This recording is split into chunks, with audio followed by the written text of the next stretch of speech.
Bang. Hei. Hubungannya nggak direstuin selama 9 bulan, pria ini diludahin pocong kiriman ibu mantannya. Buset, ngeri banget gak tuh? Gimana ceritanya? Mari kita bahas.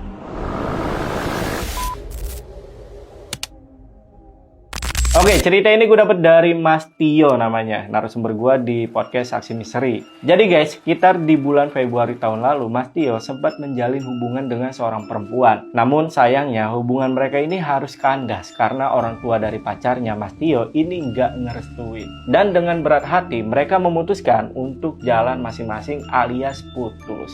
Nah, sejak saat itulah kehidupan Mas Tio ini mulai jauh dari kata aman. Karena ada satu hari di mana waktu Mas Tio ini lagi berdua aja di rumah sama Pak D-nya yang lagi sakit, tiba-tiba aja dia mendengar ada suara ketukan di lantai atas di jam 12 malam. Padahal di lantai atas itu cuma ada tempat jemuran aja guys. Dan gak lama dari itu, waktu Mas Tio ini ngeliat ke arah jendela, dia sempat dibuat kaget sama munculnya sesosok perempuan dengan perawakan yang mirip dengan sosok kuntilanak.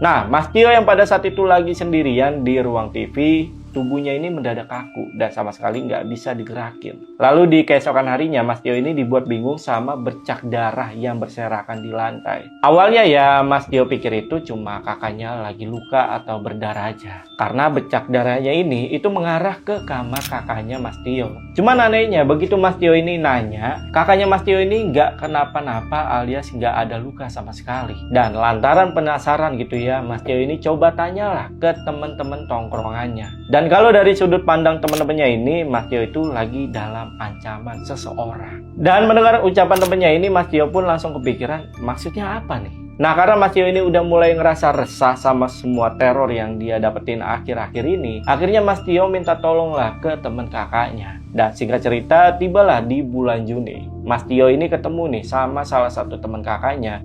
Sebut aja namanya Akang ya, yang kebetulan lagi main di rumahnya. Nah, di momen itu si Akang ini bilang ke kakaknya Mas Tio kalau dia itu harus dibersihkan karena ada sosok yang nempel di tubuhnya. Dan sejak saat itu juga Mas Tio pun jadi nurutin lah nasihat dari si Akang untuk jadi lebih rajin ibadah. Dan selang beberapa hari kemudian, si Akang ini juga minta ke Mas Tio untuk undang tetangga rumahnya buat yasinan di malam itu. Nah, akhirnya digelarlah acara yasinan tersebut. Dan di tengah-tengah pengajian berlangsung, tiba-tiba aja Mas Tio ngerasa panas nih pipinya. Kayak ada yang nampar gitu guys. Dan di momen itu untuk pertama kalinya Mas Tio ngeliat penampakan sosok pocong dengan perawakan yang sangat-sangat menyeramkan. Katanya giginya itu bertaring sambil terus menatap ke arah Mas Tio. Dan kebetulan adiknya Mas Tio yang kebetulan bisa, ini juga mengakui kalau memang ada si sosok pocong ini di rumah mereka. Gak lama dari kejadian tersebut, Mas Tio dapat pesan dari Akang dan diminta untuk bacain ayat-ayat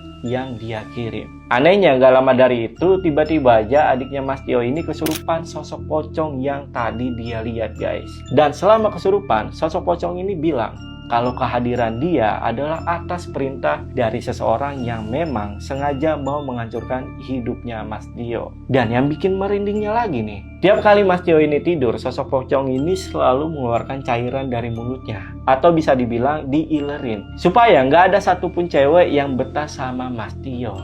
Nah, di momen itu juga si sosok pocong ini juga ngasih tahu nih siapa dalang dibalik rentetan kejadian yang selama ini mengganggu Mas Tio. Yang ternyata orangnya adalah ibu dari mantannya Mas Tio guys. Nah, nggak sampai di situ aja nih.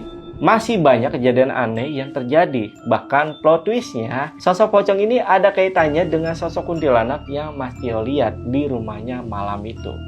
Dan teman-teman boleh tulis di kolom komentar buat gua lanjutin ceritanya di part 2.